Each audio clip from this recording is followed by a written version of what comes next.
అత్తయ్య గారు ఎక్కడికి? అదే బొబ్బాస్కాయలు కోద్దామని. అవునా? మీకేం పని? ఎక్కడున్నాయి?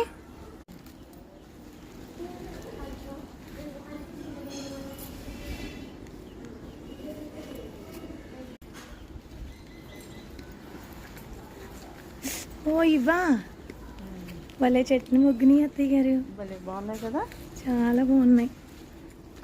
చూసినా కోసేయండి.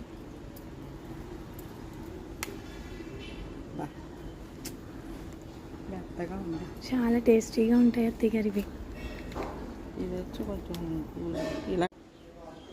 అత్తయ్య గారు మీరు ఇక్కడ పళ్ళు కోస్తుంటే మరి ఆ కూర ఏం చేస్తారు? వంకాయ కూర. వంకాయలు ఎక్కడ? వంకాయలు కోద్దాం. వంకాయలు కోస్తారా? ఎక్కడున్నాయి? అదిగో అటువైపు ఉన్నాయి. అటువైపు కలకండాలు కూడా ఉన్నాయి. ఓకే.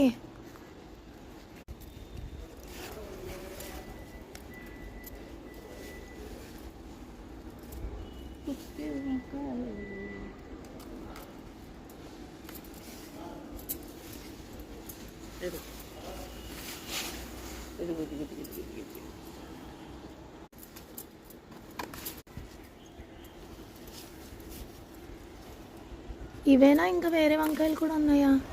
తెల్ల వంకాయలు కూడా ఉన్నాయి. అత్తయ్య గారు ఇవేనా? వావ్, చాలా క్యూట్గా ఉంది అత్తయ్య గారి గార్డెన్. ఏం చేస్తున్నారు? ఇదిగో పచ్చిమిర్చి ఉన్నాయమ్మా పచ్చడికి. ఓకే. చట్నీలోకి బాగుంటాయని వస్తున్నా అన్నమాట.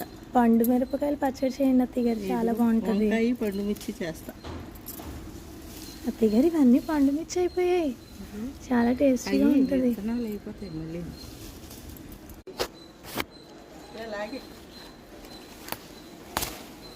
అత్తయ్య గారు దీంతో వంకాయ పచ్చడి చేయండి అత్తయ్య గారు, చాలా బాగుంటుంది. కింద ఎండుమిరపకాయ పడుతుంది వేసి పచ్చడి.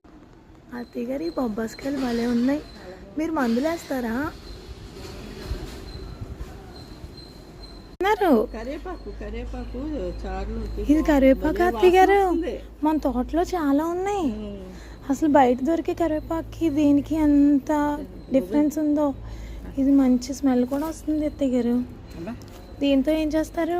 చారు కరివేపాకు పచ్చడి చేస్తా, బాగుంటుంది. మన పిల్లలు కరివేపాకు పొడి కూడా తింటారు కదా. పచ్చడి కూడా బాగుంటుంది తెలుసా. నిన్న అది చేసాను చూసావా, చుక్కకూర పచ్చడి అలా.